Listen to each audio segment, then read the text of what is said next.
नमस्कार दोस्तों, कैसे हैं आप लोग। होपफुली सब लोग बहुत बढ़िया होंगे। दोस्तों, जैसा कि आप लोग जानते हैं, हम डेली ही आप लोगों के लिए कुछ ऐसे टॉपिक लेके आते हैं जिसमें हम बात करते हैं आपके इन्वेस्टमेंट की, आपके सेविंग की, आपके पैसे के बेहतर रिटर्न की बात करते हैं हम। इसी सीरीज में आज हम एक टॉपिक लेके आए हैं। टॉपिक है हमारा गोल्ड लोन।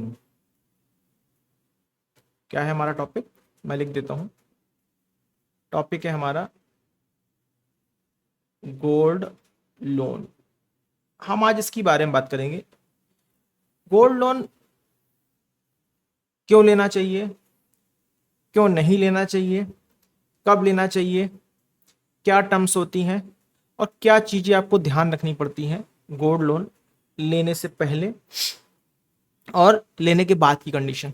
ठीक है ना दोस्तों। गोल्ड लोन एक ऐसा ऑप्शन होता है जो आपको इमीडिएट कैश अवेल कराता है, लेकिन इसको दोस्तों हमेशा बहुत सोच समझ कर लेना चाहिए। जब भी अचानक मेडिकल इमरजेंसी हो और पैसे की ज़रूरत हो आपको, तो आप इसको ले सकते हैं। जब बिजनेस में सडन किसी तरह की इन्वेस्टमेंट की रिक्वायरमेंट हो और आप कम समय में उधार को रीपे कर सकते हो, मतलब लोन को रीपे कर सकते हो, तो भी आप गोल्ड लोन ले सकते हो।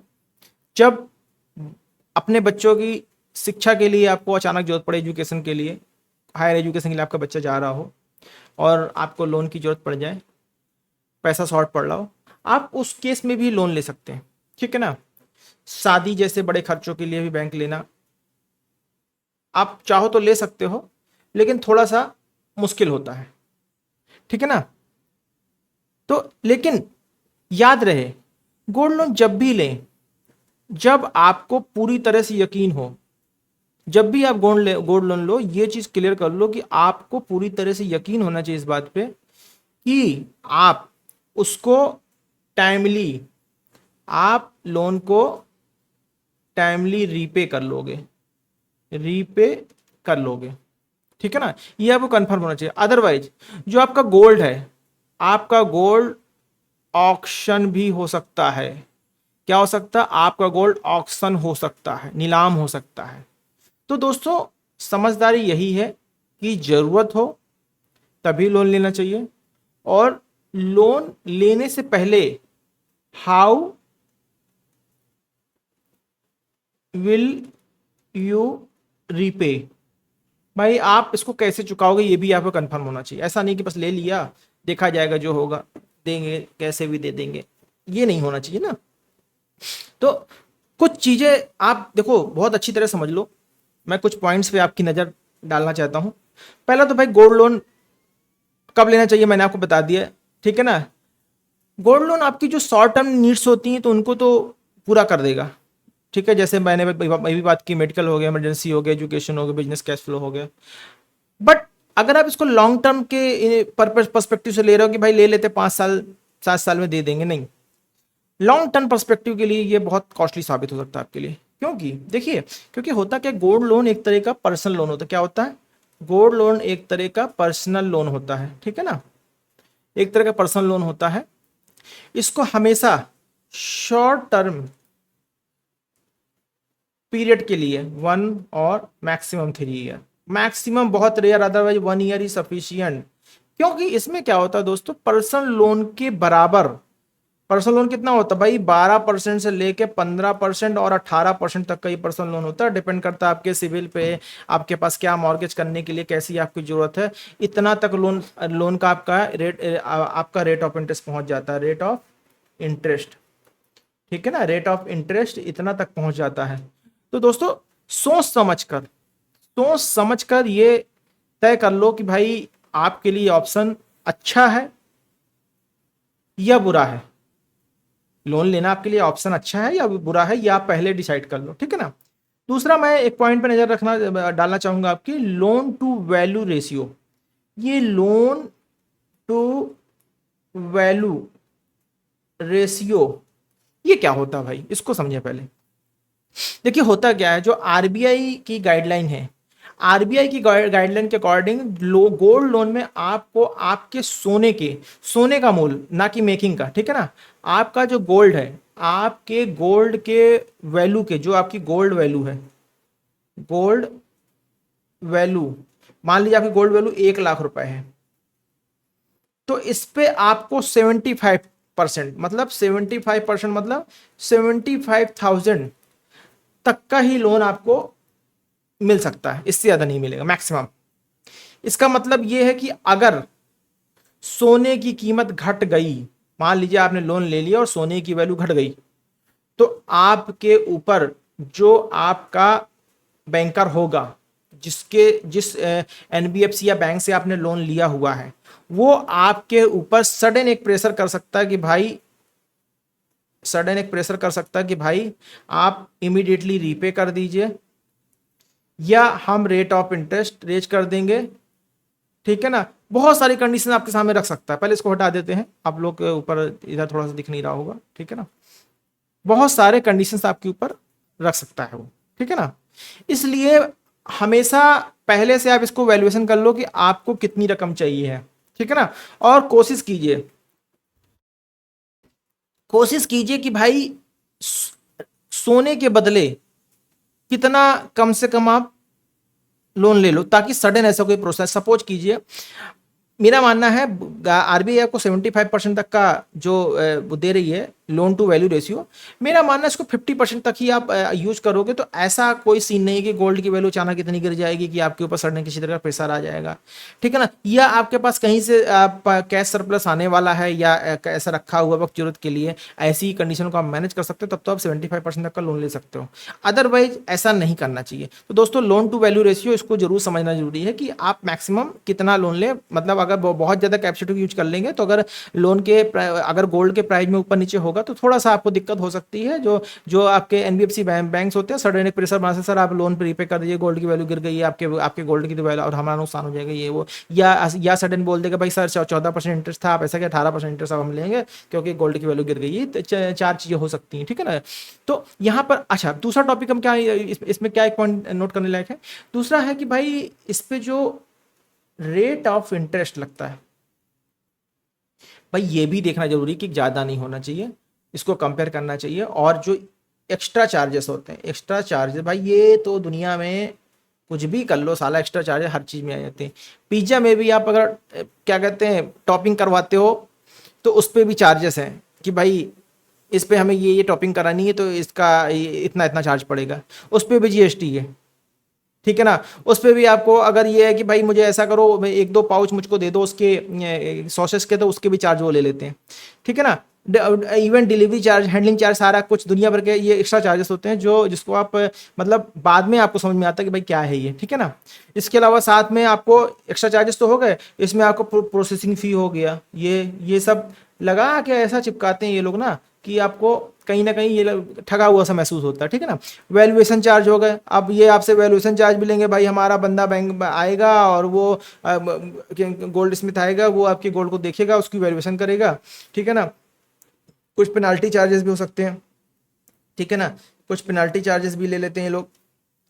ये सारे के सारे होता है कि हमेशा जो कुल कॉस्ट ऑफ क्रेडिट निकाल के ही मतलब एक डिसीजन लेना चाहिए, ठीक है ना। मतलब देखिए सीधी सी बात है भाई, जो गोल्ड लोन पे सालाना इंटरेस्ट ये लोग एनबीएफसी बैंक्स वगैरह लेते हैं, ये 7 से 15% तक की लेते हैं आपसे, ठीक है ना। तो ये सारे चार्जेस भी साथ में जोड़ लो कि भाई 7, मान लीजिए 15% ले तो अगर ये सारे चार्ज जोड़ो 15 तो 18% हो गया, और जो 7% वाला था वो 10% पहुंच गया। तो इस चीज को भी आप एक बार आसानी से इसको मतलब कंपेयर कर लीजिए कई बैंकों के साथ, ठीक है ना। उसके बाद देखिए रिपेमेंट ऑप्शन, जो रिपेमेंट ऑप्शन है इसके भी थोड़ा सा गौर कीजिएगा कि इसको भी भाई थोड़ा सा पहले से ही, ठीक है ना, आप सोच के रखिए कैसे करना है, ठीक है ना।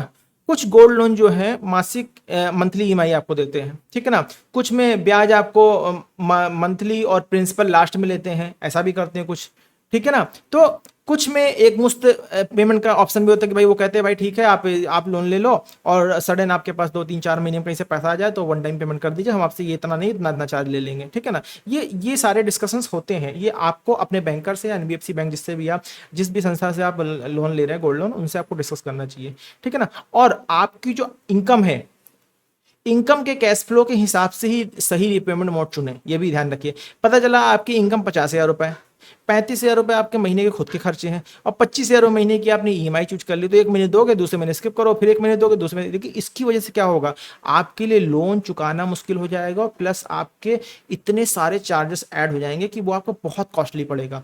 दूसरा, टेन्योर, हमेशा टेन्योर जो टेन्योर है, इसका मैं बता देता हूँ।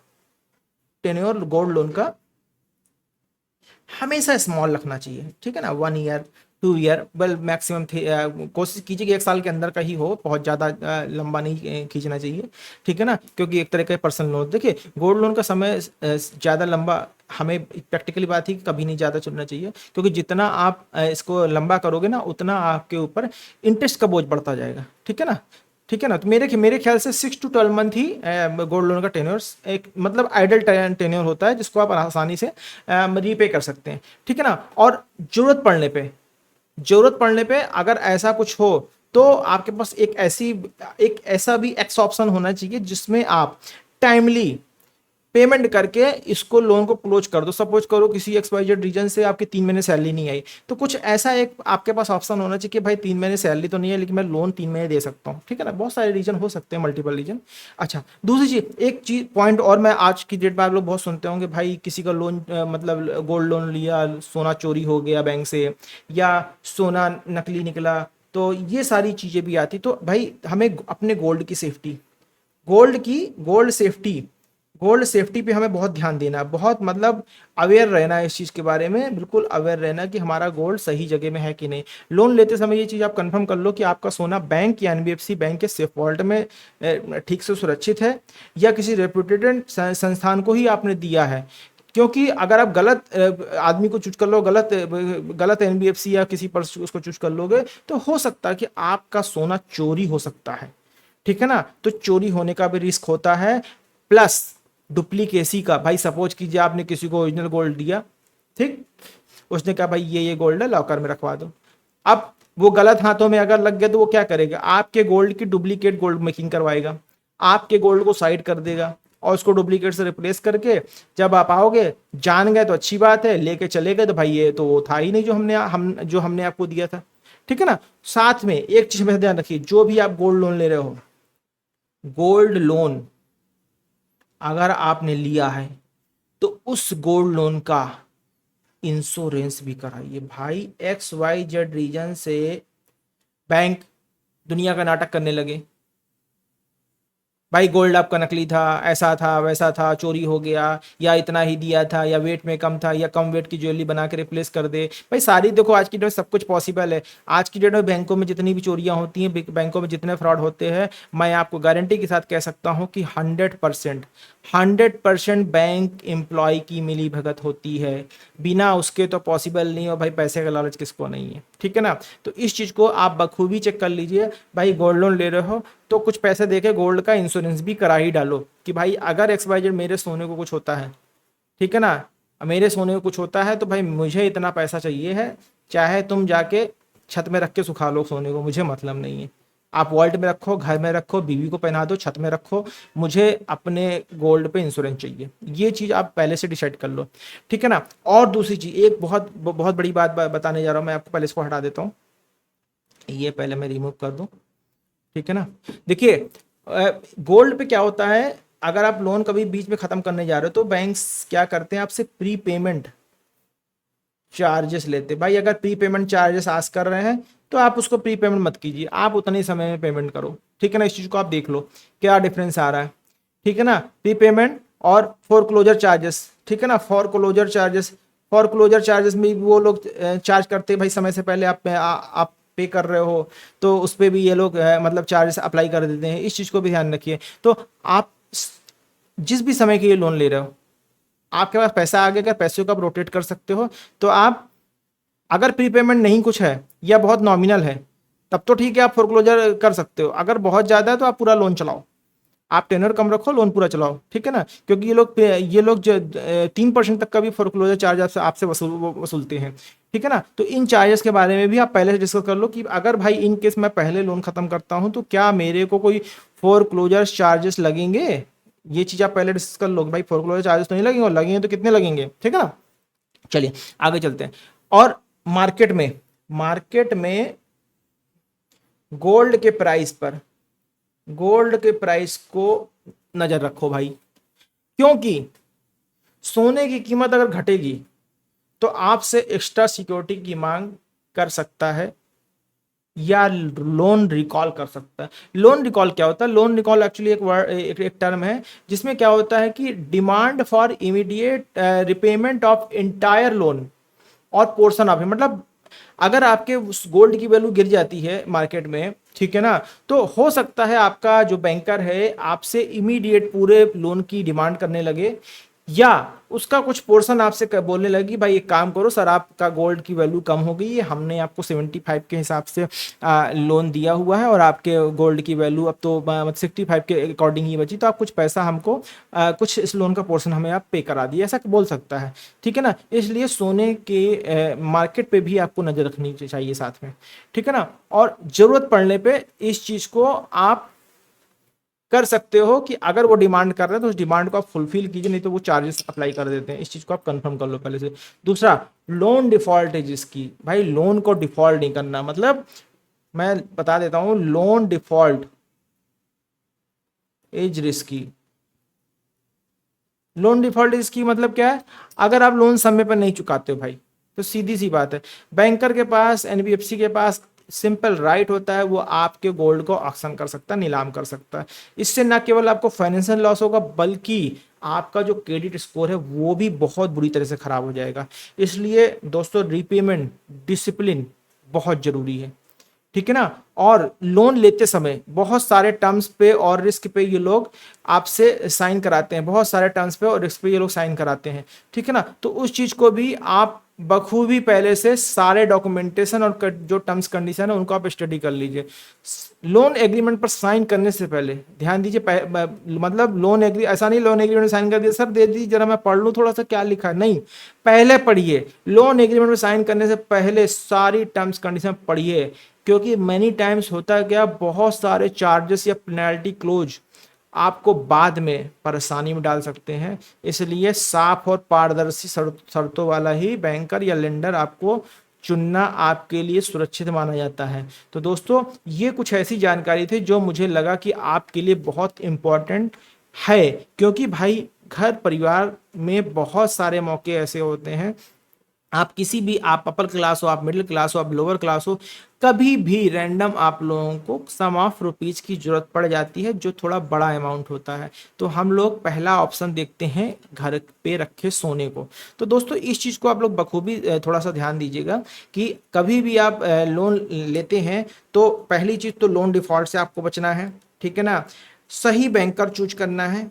रेट, इंटरेस्ट रेट को आपको बखूबी पहले से चेक कर लेना है। फोरक्लोजर चार्जेस क्या है वो भी आपको कंफर्म होने चाहिए, ठीक है ना, वो डिक्लेयर होने चाहिए। दूसरा, जो टर्म्स कंडीशन आप साइन करते हो, जो आप एग्रीमेंट लेटर साइन करते हो लोन का, वो उसको भाई पहले से ही अच्छे से आप स्टडी कर लो। बाद में, क्योंकि बैंकर तो तुम आप जानते हो कि भाई सारा कॉर्पोरेट का एरिया है, यहाँ कुछ हो नहीं सकता है, ठीक है ना। ये सब अपना अपना पल्ला झाड़ लेते हैं, ये ऊपर से, ये कंपनी से, ये ऐसा है वैसा है। तो दोस्तों, आज के लिए मुझे ये जानकारी बहुत अहम लगी कि आप लोग के साथ शेयर करनी चाहिए। अगर आप लोग को ये टॉपिक अच्छा लगा है तो प्लीज़ इसको लाइक, सब्सक्राइब और शेयर कीजिए, और अपने दोस्तों, रिश्तेदारों, व्यवहारियों, पड़ोसियों और जो आपके फास्ट और बेस्ट फ्रेंड्स हैं, गर्लफ्रेंड्स हैं, उनके साथ भी शेयर कीजिए, ठीक है दोस्तों। तो मिलते हैं फिर अगले किसी टॉपिक के साथ। तब तक के लिए